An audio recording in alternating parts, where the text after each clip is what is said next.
ರೈತ ಬಂದವರೆಲ್ಲರಿಗೂ ನಮಸ್ಕಾರ. Vishruth agro industries Kundapura fish base ಫರ್ಟಿಲೈಸರ್ನ ಮ್ಯಾನುಫ್ಯಾಕ್ಚರ್ ಮಾಡ್ತಾ ಇದ್ದೇವೆ. ಹಾಗೂ Vishruth agri business private limited Kundapura. So ನಾವು ಸೊಸೈಟಿಗಳ ಮುಖಾಂತರ ರೈತರಿಗೆ ಕೊಡುವಂಥ ಕೆಲಸವನ್ನು ಮಾಡ್ತಾ ಇದ್ದೇವೆ. ಸೊ ಫಿಶ್ ಬೇಸು ಫರ್ಟಿಲೈಸರ್ ಏನಿದೆ ತುಂಬ ಒಳ್ಳೆ ರಿಸಲ್ಟನ್ನು ಕೊಡ್ತಾ ಇದೆ. ತುಂಬ ರೈತರು ನಮ್ಮ ಗೊಬ್ಬರವನ್ನು ಬಳಕೆ ಮಾಡಿಕೊಂಡು ಅವರವರ ಅಭಿಪ್ರಾಯವನ್ನು ಕೊಟ್ಟಿದ್ದಾರೆ. ನೀವು ಅವರ ಅಭಿಪ್ರಾಯವನ್ನೆಲ್ಲ ಯೂಟ್ಯೂಬ್ ಚಾನಲಲ್ಲಿ ನೋಡಿರ್ತೀರಾ ಅಂತ ಹೇಳಿ ಭಾವಿಸ್ತೀನಿ. ಅದೇ ರೀತಿ ಇವತ್ತಿನ ದಿನ ನಾನು ಗೋಕಾಕ್ ತಾಲೂಕಿನಲ್ಲಿ ಮತ್ತೊಬ್ಬರು ರೈತರು ನಮ್ಮ ಗೊಬ್ಬರವನ್ನು ಬಳಕೆ ಮಾಡ್ಕೊಂಡಿದ್ದಾರೆ. ಅವರನ್ನು ಮಾತಾಡ್ಸೋಣ. ಸರ್ ನಮಸ್ತೆ. ನಿಮ್ಮ ಹೆಸರು? ರಾಹುಲ್ ಅಂತ. ಓಕೆ, ಇದು ಯಾವ ಊರು, ತಾಲೂಕು, ಜಿಲ್ಲೆ? ನಮ್ಮದು Belgaum district Gokak taluk, proper Gokak city. Okay, Belgaum ಜಿಲ್ಲೆ ಬರುತ್ತೆ. ಓಕೆ, ಸೊ ಯಾವ ಬೆಳೆಗೆ ನಮ್ಗೆ ಗೊಬ್ಬರ ಕೊಟ್ಟರೆ? ಕಬ್ಬಿಗೆ ಹಾಕಿದ್ವಿ ಮೇಡಮ್. ಕಬ್ಬಿಗೆ ಫಸ್ಟು ಇದು 1 ಎಕರೆಗೆ ಹಾಕಿದ್ವಿ. ರಿಸಲ್ಟ್ ಚೆನ್ನಾಗಿ ಬರಂತಲೇ ಮತ್ತೆ 3 ಎಕರೆಗೆ ಹಾಕಿದ್ವಿ. ಓಕೆ, ಏನೇನು ಕೊಟ್ರಿ? NPK ಮತ್ತು ಫಿಶ್ ಬೋನ್ ಮಿಲ್ ಅದನ್ನ 2 ಹಾಕಿದ್ವಿ. ಚೆನ್ನಾಗಿ ಬಂತು. ಮತ್ತು 2 ಎಕರೆಗೆ ಅದನ್ನ ಹಾಕಿದ್ವಿ. ಮತ್ತು ಸ್ಪ್ರೇ ಒಂದು ಇದು ಬಾಟಲ್ ಸ್ಪ್ರೇ ಇದೆ, ಮರೈನ್ ಲಿಕ್ವಿಡ್ ಅಂತ, ಇದನ್ನೊಂದು ಹಾಕಿದ್ವಿ. ಚೆನ್ನಾಗಿ ಬಂದಿದೆ ಕಬ್ಬು. ಓಕೆ, ಸೊ ಇದು ಗೊಬ್ಬರ ಹಾಕೋಕ್ಕಿಂತ ಮುಂಚೆ ಫಸ್ಟ್ ಏನಾದರೂ ಕೊಟ್ಟಿದ್ರೆ ಕಬ್ಬು? ಇದು ಕೂಳೆ ಕಬ್ಬ, ಹಚ್ಕಬ್ಬ ಇದು. ಹಚ್ಕಬ್ಬ. ಓಕೆ, ಹಚ್ಕಬ್ಬ ಹಾಕಿದ ನಂತರ ತುಳಿಯೋ ಮುಂದೆ ಏನೇನು ಗೊಬ್ಬರ ಕೊಟ್ಟಿದ್ರಿ? DAP ಮತ್ತು ಸಿಲ್ಮ್ಯಾಗ್ ಹಾಕಿದ್ವಿ. ಓಕೆ, ಅದಾದ ನಂತರ ಸೆಕೆಂಡ್ ಡೋಸ್ ನಮ್ಮ ಗೊಬ್ಬರ ಬಳಕೆ ಮಾಡ್ಕೊಂಡು. ಓಕೆ, ಸೊ ಹಾಕಿದ್ದಾದ ನಂತರ ವ್ಯತ್ಯಾಸ ಏನು? ಚೆನ್ನಾಗಿ ಬಂದಿದೆ, ವ್ಯತ್ಯಾಸ ಚೆನ್ನಾಗಿದೆ. ಮರಿಗಳ ಸಂಖ್ಯೆನೂ ಜಾಸ್ತಿ ಆಗಿದೆ. ಮತ್ತು ಕಬ್ಬು ಚೆನ್ನಾಗಿದೆ, ಕಲರ್ ಇದೆ, ಎಲ್ಲ ಇದೆ. ಓಕೆ, ಸೊ ಫಸ್ಟ್ ಎಷ್ಟು ಮರಿ ಬರ್ತಾ ಇತ್ತು? ಫಸ್ಟ್ ಒಂದು 3-4 ಅಷ್ಟಿತ್ತು. ಇವಾಗ ಹಾಕಿ ಒಂದು ವಾರಕ್ಕೆ ಒಂದು 9-10, ಈಗ ಒಂದು 12 ತನಕ ಇದೆ ಮರಿ. 12 ತನಕ ಇದೆ. ಓಕೆ, ಸೊ ಬೆಳವಣಿಗೆ ಎಲ್ಲ ಹೇಗಿದೆ? ಚೆನ್ನಾಗಿದೆ. ನಾನು ಗೊಬ್ಬರ ಎಷ್ಟು ಮಾರ್ಚ್ 2ಗೆ ಕೊಟ್ಟಿದ್ದು, ಏಪ್ರಿಲ್ 10 ಅನ್ನಷ್ಟರಿಗೆ ರಿಸಲ್ಟ್ 1 ತಿಂಗಳಲ್ಲಿ ರಿಸಲ್ಟ್ ಚೆನ್ನಾಗಿ ತೋರಿಸಿದೆ. ಓಕೆ, ಸರಿ. ಯಾರಾದರೂ ಫೀಲ್ಡ್ ಯಾರು ಫಾರ್ಮರ್ಸ್ ವಿಸಿಟ್ ಮಾಡಂಗಿದ್ರೆ ಮಾಡ್ಬೋದು ನಮ್ಮ ಫೀಲ್ಡ್. ಓಕೆ, ಸೊ ಬೇರೆ ರೈತರಿಗೆ ಏನು ಹೇಳಕ್ಕೆ ಇಷ್ಟಪಡ್ತೀನಿ? ಅಲ್ಲಿ ಅದು ಅಗ್ರೋ ಅಲ್ಲಿ ಇಲ್ಲಿ ತಗೋದು ಜಾಸ್ತಿ ಕಾಸ್ಟ್ಲಿ ಇರುತ್ತೆ ಗೊಬ್ಬರ ಎಲ್ಲ. ಇದನ್ನ ನಾನು ಕಡಿಮೆ ಖರ್ಚಲ್ಲಿ ಜಾಸ್ತಿ ಆದಾಯ ಬರುವಂಥ ಗೊಬ್ಬರ ಇದೆ.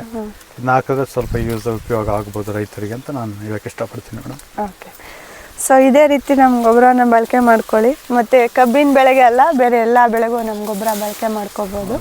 ಸೊ ಆತ್ಮೀಯ ರೈತ ಬಂದವರೇ, ಸರ್ ಮಾತುಗಳನ್ನು ಕೇಳಿದ್ರಿ. ಸೊ ಅವರು ಫಸ್ಟ್ ಕಬ್ಬು ತುಳಿಯುವಾಗ, ಇದು ಕಬ್ಬಿದೆ ಆ್ಯಕ್ಚುಲಿ, ಕಬ್ಬು ತುಳಿಯುವಾಗ DAP ಮತ್ತು ಸಿಲ್ಮ್ಯಾಗ್ ಅಂಥೇಳಿ, ಸಿಲ್ಮ್ಯಾಗ್ ಅಂಥೇಳಿ, ಸೊ ಅದೊಂದು 2 ಚೀಲನ ಕೊಟ್ಟಿರ್ತಾರೆ. ಅದಾದ ನಂತರ ಸೊ ನಮ್ಮ ಬೂಸಿರಿ ಆರ್ಗ್ಯಾನಿಕ್ ಮೆನ್ಯೂರ್ 1 ಚೀಲ, ಫಿಶ್ ಮಿಲ್ ಬೋನ್ ಮಿಲ್ 2 ಚೀಲ, ಅದಾದ ನಂತರ ಮರಿನ್ ಲಿಕ್ವಿಡ್ ಪ್ಲಸ್ಸನ್ನು ಸ್ಪ್ರೇ ಮಾಡ್ಕೊಂಡಿರ್ತಾರೆ. ಸೊ ಅದಕ್ಕಿಂತ ಮುಂಚೆ ಮರಿಗಳು ಇರಲೇ ಇಲ್ಲ, ಅಂದರೆ 3-4 ಮರಿ ಬರ್ತಾಯಿತ್ತು.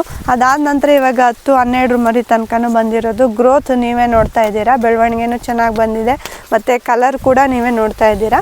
ಮತ್ತು ಸೊ ಇದು ಬೇಸಿಗೆ ಟೈಮಲ್ಲೂ ಕೂಡ ಹಾಕ್ಬೋದು ನೀವು ಗೊಬ್ಬರ. ಇದಕ್ಕೆ ಜಾಸ್ತಿ ನೀರು ಅಗತ್ಯ ಬೀಳಲ್ಲ. ಸೊ ಮೀನಿನ ಗೊಬ್ಬರ ಅಂದ ತಕ್ಷಣ ಕೆಲವು ರೈತರ ತಲೆಯಲ್ಲಿ ಹೀಟ್ ಇದೆ, ಮಳೆ ಬಂದಮೇಲೆ ಹಾಕೋಣ ಅನ್ನೋ ಮನಸ್ಥಿತಿ ಇರುತ್ತೆ. ಸೊ ಆ ಥರ ಏನೂ ಇಲ್ಲ, ನೀವು ಧೈರ್ಯವಾಗಿ ಹಾಕ್ಬೋದು. ತಿಂಗಳಿಗೊಮ್ಮೆ ನೀರು ಕೊಟ್ಟರು ಇದು ನಡೀತದೆ ಈ ಗೊಬ್ಬರಕ್ಕೆ. ಸೊ ಯಾಕಂದರೆ ಇದು ಪ್ರೋಸೆಸ್ಡ್ ಇರೋ ಕಾರಣ ನಿಮ್ಗೆ ಅದು ಹೀಟ್ ಆಗಲ್ಲ. ಜೊತೆಗೆ ಮರಿನ್ ಲಿಕ್ವಿಡ್ ಪ್ಲಸ್ ಅಂತೂ ಅತ್ಯಂತ ಕಡಿಮೆ ಬೆಲೆಯಲ್ಲಿ ನಿಮಗೆ ಒಳ್ಳೆ ರಿಸಲ್ಟನ್ನು ತಂದುಕೊಡುವಂಥ ಗೊಬ್ಬರಗಳು. ಮರಿನ್ ಲಿಕ್ವಿಡ್ ಅಲ್ಲ, ನಮ್ಮದು ಎಲ್ಲ ಫರ್ಟಿಲೈಸರ್ ಕೂಡ. ಸೊ ಇವಾಗಿನ ಏನು ದುಬಾರಿ ಆಗ್ತಾ ಇದೆ ಗೊಬ್ಬರಗಳು, ಸೊ ಅದರ ನಡುವೆ ಒಳ್ಳೆ ಬೆಲೆಯಲ್ಲಿ ಒಳ್ಳೆ ರಿಸಲ್ಟನ್ನು ನೀವು ತಕ್ಕೋಬೋದು. ಅದ್ರ ಜೊತೆಗೆ ನಿಮಗೆ ಇದು ಮಣ್ಣನ್ನು ಕೂಡ ಸೊ ಇಂಪ್ರೂವ್ಮೆಂಟ್ ಮಾಡಿಕೊಡುತ್ತೆ. ಅಂದರೆ ಸಾಯಿಲಲ್ಲಿ ನಿಮಗೆ ಆದ ಮಾಡಿಕೊಡೋದಾಗಿರ್ಬೋದು, ಸೂಕ್ಷ್ಮ ಜೀವಿಗಳನ್ನು ಹೆಚ್ಚಿಸ್ಕೊಡುವಂಥದ್ದಾಗಿರ್ಬೋದು, ಈ ಥರ ಮಾಡುತ್ತೆ. ಮತ್ತು ಇದು ಏನು ನೀವು ಸಗಣಿ ಗೊಬ್ಬರ ಕೊಡ್ತೀರಾ ಅದಕ್ಕೆ ಪರ್ಯಾಯ ಗೊಬ್ಬರನೇ ಅಂತಲೇ ಹೇಳ್ಬೋದು.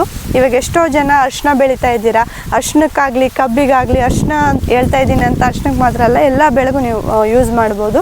ಈ ಫಿಶ್ ಮಿಲ್ ಬೋನ್ ಮಿಲ್ ಏನಿದೆ, ನೀವು ಇದು ಪೌಡ್ರ್ ಫಾರ್ಮಲ್ಲಿ ಇರೋದ್ರಿಂದ ಇದರಲ್ಲಿ ಹೆಚ್ಚಿಗೆ ಪೋಷಕಾಂಶಗಳು ಇರ್ತದೆ. ಸೊ ಇದನ್ನು ನೀವು ಭೂಮಿ ತಯಾರು ಮಾಡುವಾಗ ಕೊಟ್ಕೊತ ಬಂತಂದರೆ ನಿಮ್ಗೆ ಒಳ್ಳೆ ರಿಸಲ್ಟ್ ಬರುತ್ತೆ. ಸಗಣಿ ಗೊಬ್ಬರ ಇದ್ದವರು ಬಳಕೆ ಮಾಡ್ಕೊಳ್ಳಿ, ಸಗಣಿ ಗೊಬ್ಬರದ ಅಭಾವ ಇರೋರು ಈ ಗೊಬ್ಬರವನ್ನು ಬಳಕೆ ಮಾಡ್ಕೊಳ್ಳಿ ಅಂತ ಹೇಳ್ತೀನಿ. ಜೊತೆಗೆ ಪ್ರತಿಯೊಂದು ಬೆಳೆಗೂ ಕೂಡ ಇದನ್ನು ಬಳಕೆ ಮಾಡ್ಕೊಳ್ಬೋದು. ನಿಮ್ಮ ಗೋಕಾಕ್ ಸೊಸೈಟಿಯಲ್ಲಿ ಸಿಗುತ್ತೆ, ಬೆಟಗೇರಿ ಸೊಸೈಟಿಯಲ್ಲಿ ಸಿಗುತ್ತೆ, ಮಮದಾಪುರ ಸೊಸೈಟಿಯಲ್ಲಿ ಸಿಗುತ್ತೆ, ಅಕ್ಕಿಸಾಗರ ಸೊಸೈಟಿಯಲ್ಲಿ ಸಿಗುತ್ತೆ. ಜೊತೆಗೆ ಬೀದರ್ ಭಾಗದಲ್ಲಿ ಮುಚ್ಚಳಾಂಬ, ಆಗಿರ್ಬೋದು, ಮುಚ್ಚಳಂಬ ಸೊಸೈಟಿ ಮತ್ತು ಘಾಟ್ಪೋರಾಳ್ ಸೊಸೈಟಿ ಮತ್ತು ಕೋನಮೆಲ್ಕುಂದ ಆಗಿರ್ಬೋದು, ಕಣ್ಜಿ ಸೊಸೈಟಿಗಳಲ್ಲೆಲ್ಲ ಸಿಗುತ್ತೆ.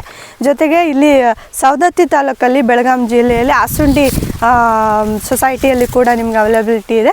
ಸೊ ಹಾಗಾಗಿ ಹೆಚ್ಚಿನ ರೈತರು ಇದನ್ನು ಉಪಯೋಗ ಪಡ್ಕೊಳ್ಳಿ. ಸೊ ಏನೇ ಮಾಹಿತಿ ಬೇಕಿದ್ರೂ ನೀವು ನಮ್ಮನ್ನು ಸಂಪರ್ಕ ಮಾಡ್ಬೋದು. ಸೊ ನಮ್ಮ ನಂಬರ್ ಅಂತೂ ನಿಮ್ಮ ಡಿಸ್ಕ್ರಿಪ್ಷನ್ ಬಾಕ್ಸಲ್ಲಿ ಇರುತ್ತೆ. ಆದಷ್ಟು ನಮ್ಮ ಗೊಬ್ಬರವನ್ನು ನಮ್ಮ ಚಾರ್ಟಿನ ಪ್ರಕಾರ ಹಾಕುತ್ತಾ ಹೋಗಿ ಇನ್ನೂ ನೀವು ಹೆಚ್ಚಿನ ರಿಸಲ್ಟನ್ನು ಪಡ್ಕೊಳ್ಬೋದು ಅಂತ ಹೇಳ್ತಾ ನನ್ನ ಮಾತು ಮುಗಿಸ್ತಾ ಇದ್ದೀನಿ. ಧನ್ಯವಾದ.